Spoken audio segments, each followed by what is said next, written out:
আসসালামু আলাইকুম সবাইকে। আশা করি সবাই ভালো আছেন। তো আজকে আমি কথা বলবো বাংলাদেশের দুর্নীতি সেক্টর নিয়ে। কিভাবে বাংলাদেশকে দুর্নীতিমুক্ত করা যায়। সম্পূর্ণ এটা আমার পার্সোনাল অপিনিয়ন। অবশ্যই আপনারা সেটা ক্ষমাশীল দিক থেকে দেখবেন আমার কথাবার্তা। আমি আজকে যেটা বলবো সেটা আপনাদের অনেকের সাথে মিল নাও থাকতে পারে। তাই আমার যে কথাগুলো আছে অবশ্যই মনোযোগ দিয়ে শুনবেন এবং আপনার মতামত আপনারা অবশ্যই কমেন্টে জানাবেন। আপনারা কিভাবে সেটা করবেন অবশ্যই কমেন্টে জানাবেন। তো চলেন শুরু করি আল্লাহর নামে। মহান সৃষ্টি আল্লাহ সর্বশক্তিমান। তো বাংলাদেশের বর্তমান প্রতিটি সেক্টরে দুর্নীতি রয়েছে। পুলিশ বলেন, আর্মি বলেন, বিজিবি বলেন, এইদিকে আপনার বিভিন্ন ধরনের সিভিল যে জবগুলো আছে, মৎস্য অধিদপ্তর কার্য, তারপর হচ্ছে ইঞ্জিনিয়ারিং ডিপার্টমেন্ট, তারপর হচ্ছে বিভিন্ন ধরনের প্রকৌশলী যে ডিপার্টমেন্টগুলো, এগুলো তো বলাই বাহুল্য। মানে তাদের মধ্যে এমন একটা বিস্তৃতি, মানে হাত পাতলেই তাদের কাছে টাকা চলে আসে। ভাই আপনি যেদিকে যাবেন দুর্নীতিতে বাংলাদেশ চ্যাম্পিয়ন না হলেও কাছাকাছি হওয়ার যোগ্য। তো এই জিনিসগুলা এমনি এমনি আসে নাই। আমাদের বাংলাদেশের যে বর্তমান বাজার দরের ঊর্ধ্বগতি, পূর্ববর্তী সরকার যে স্বৈরাচার সরকার শেখ হাসিনা উন্নয়নের নাম করে দেশকে পুরো ফকলা বানায় ফেলছে।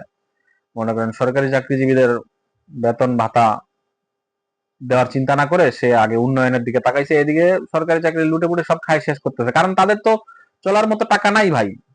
তাদের বেতন দিয়ে তারা 15-20 দিন টিকতে পারে না ভাই। একজন যখন এক এলাকায় যখন, শহরের বিষয়টা আমি জানি না কারণ শহরে মানুষ একে অপরের খোঁজ খবর রাখে না, কিন্তু গ্রামে যখন একটা মানুষ সরকারি চাকরি করে তাদের আশেপাশে মানুষগুলো মনে করে যে কি না কি হয়ে গেছে, তাদের কাছে অঢেল টাকা। কোনো কিছু হইলে ভাই এই টাকার জন্য আসে, ওই টাকার জন্য আসে, কিছু টাকা হবে নাকি, হ্যান ত্যান অনেক কিছু অনেক কিছু, যেটা আপনাদের চিন্তা ভাবনার বাইরে ভাই। তখন তাকেও একটা মানে হিমালয়ের চূড়ায় উঠায় দেয়, এত পরিমাণ সম্মানিত ব্যক্তি হয়ে যায় সে, এবং তার কাছে যা খুশি চাওয়া যায় পাওয়া যায়। এই সব কিছুর দিক থেকে একটা চলার একটা সিস্টেম সরকারি চাকরিগুলা হারায় ফেলে, যে আমরা এই বেতন দিয়ে কিভাবে এই সোসাইটিতে আমরা চলবো।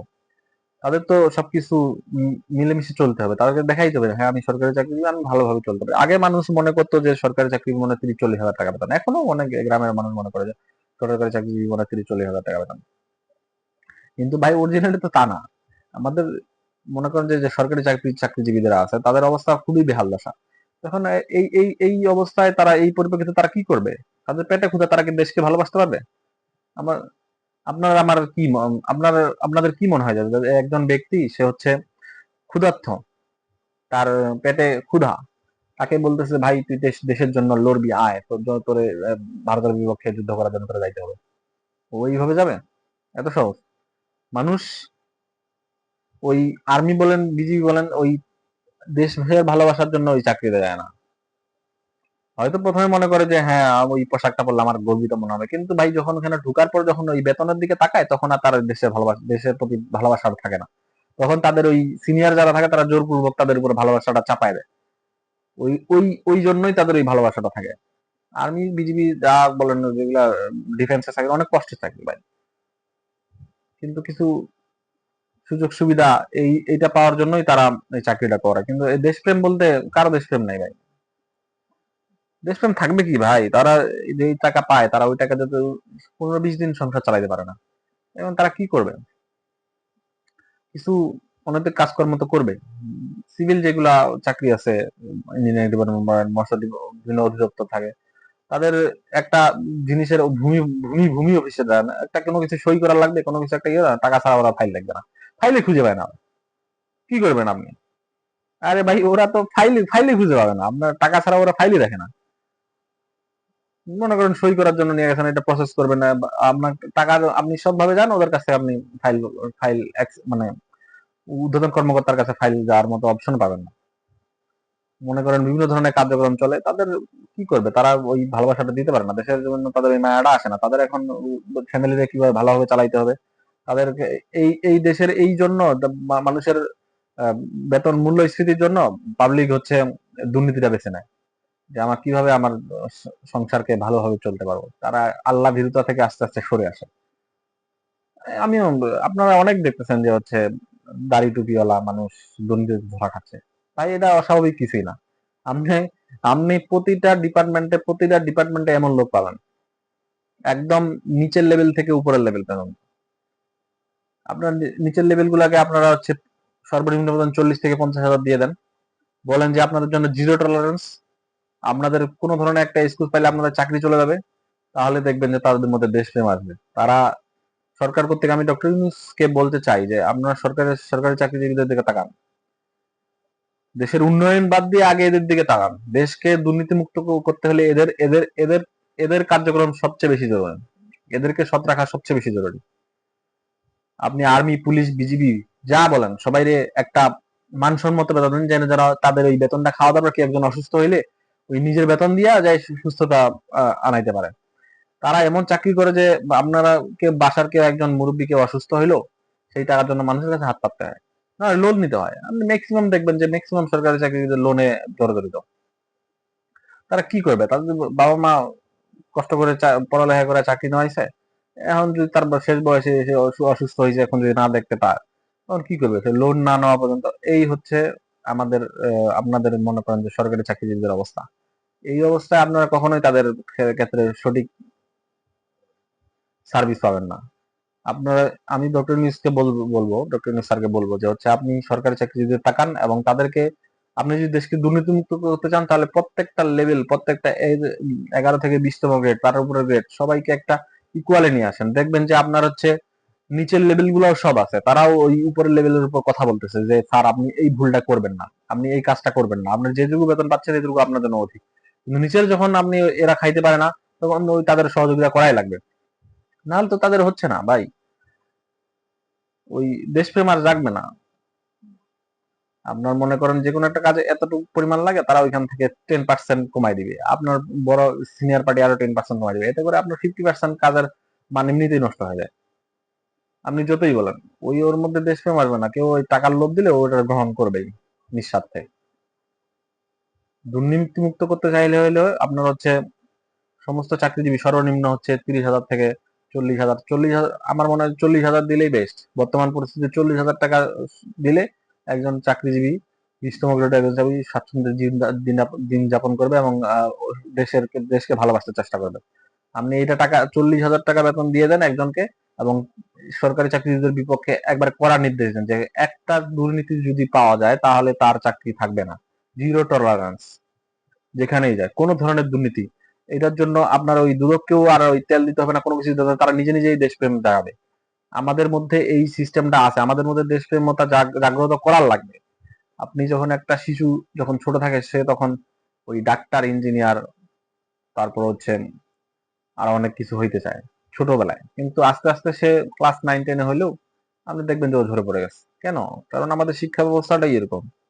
শিক্ষা ব্যবস্থা যদি আমরা, আমাদের সরকার যদি শিক্ষা ব্যবস্থাটাকে ওইভাবে গড়ে তোলে, তো তাদের একজনকে ডাক্তারি বা ইঞ্জিনিয়ারিং এ পড়ার জন্য তাকে 12 ক্লাস, 12 দ্বাদশ শ্রেণী পর্যন্ত যাইতে হয়, ক্লাস 10 পর্যন্ত যায়, তারপর তো সে ডিসাইড করেন আমি সায়েন্সে পড়বো না আর্টসে পড়বো। আরে ভাই, নর্মাল যে জিনিসগুলো আপনি ক্লাস 5 এর পর থেকেই শুরু করে দেন না, ক্লাস 3 পর থেকে শুরু করে দেন। অন্যান্য বইয়ের বিশ্বে দেখেন হচ্ছে তারা সায়েন্টিস্ট, বিভিন্ন বড় বড় সায়েন্টিস্ট হচ্ছে, কেন হচ্ছে? কারণ তাদের বাচ্চাদের ওই স্বপ্নটা তারা ওই ছোট থেকেই দেখে। যখন একটা ছোট বাচ্চা যখন ছোট থেকেই ওই স্বপ্নটা দেখার চেষ্টা করে, তখন সে সেটার উপর সবসময় অটুট হয়ে থাকবে। আমাদের সরকারি চাকরিজীবীদের আপনারা ভালো থাকার জন্য ব্যবস্থা করে দেন, আপনার দেশকে দুর্নীতি একবারে জিরো টলারেন্স করে দেওয়ার মতো সম্ভব। দেশে কোনোটা জায়গায় দুর্নীতি হবে না। আপনারা হচ্ছে 11 থেকে 20তম গ্রেডের চাকরিজীবীদেরকে আগে ভালো করার চেষ্টা করেন এবং এদের থেকে বৈষম্য, নবম পে স্কেল দিয়ে তাদেরকে একটা সমতায় আনার চেষ্টা করেন, দেখবেন যে দেশ অবশ্যই ভালো চলবে। দেশের মানুষকে তারা ভালো রাখার চেষ্টা করবে।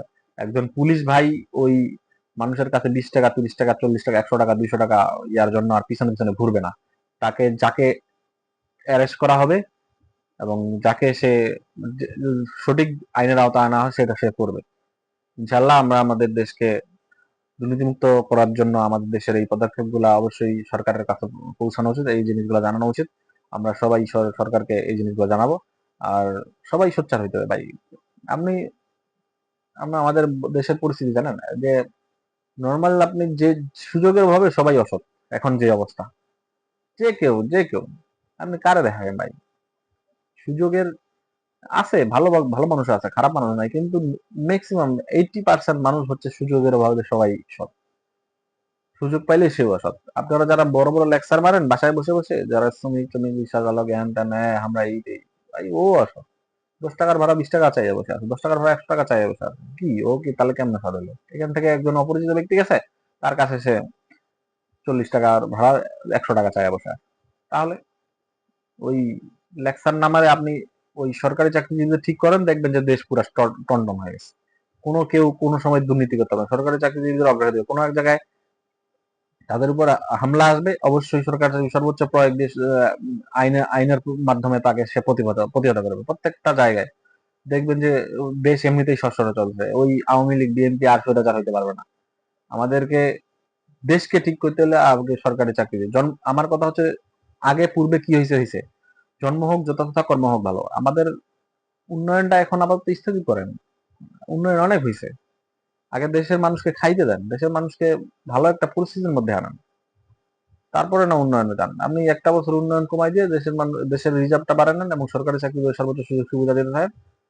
আপনি মনে করেন যে একজন সরকারি চাকরি এর মধ্যে টাকা যদি বৃদ্ধি পায়, তারা তাদের মধ্যে একটা কমিউনিটি সৃষ্টি করবেন, এরকম যে আহ, কারো কোনো ফ্যামিলিতে যদি কেউ একজন প্রচুর পরিমাণে অসুস্থ হয়, তাহলে আহ, ওই সময় 1 মাসের সরকারি চাকরি 2 থেকে 3 টাকা করে পার মানুষের কাছ থেকে কাটানো, দেখবেন যে ওইখান থেকে 4, 5, 7 লাখ টাকা উঠে গেছে। এইভাবে যদি আমাদের করা যায়, দেখবেন যে সরকারি চাকরিজীবীদের মধ্যে তারা নিজেরাই নিজে স্বয়ংসম্পূর্ণ হয়ে যাবে।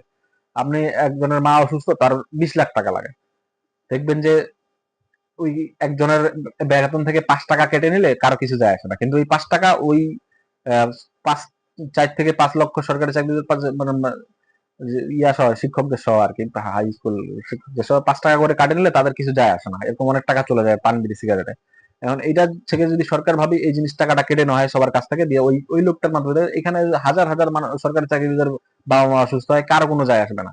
এই টাকাটা দেবেন প্রতি মাসে যদি 5 টাকা করে কাটে নেন, প্রতি মাসে যদি হাজার হাজার মানুষ এরকম অসুস্থ হয়, তাহলে কারো কোনো যায় আসবে না, যদি সে বেতনটা ভালো একটা বেতন পায়। তো এইভাবে ওই এইভাবে সরকারি চাকরিদের মেডিকেল সুবিধাগুলা দেওয়া সম্ভব। তাহলে আর ওই মানুষের দ্বারা দ্বারে কষ্ট করতে হবে না, ঋণ নিতে হবে না। আমাদের আমাদের সরকারকে অবশ্যই সরকারি চাকরিজীবীদের সুযোগ সুবিধা দেন, আর দেশ অবশ্যই দুর্নীতি মুক্ত হবে। এখন আপনাদের মতামত কি হইতে পারে আপনারা অবশ্যই কমেন্টে জানাবেন। আমি জানি না আমার মতামত কতটা স্বচ্ছতা বা বই আনবে এই দেশের মধ্যে, এই এটা ডক্টর ইউনূস পর্যন্ত পৌঁছাবে কিনা সেটাও জানি না, কিন্তু এটা আমার পার্সোনাল অপিনিয়ন। আমি আপনাদের মাঝে জানালে আপনারা আপনাদের অপিনিয়ন জানাতে পারেন। ইনকিলাব জিন্দাবাদ।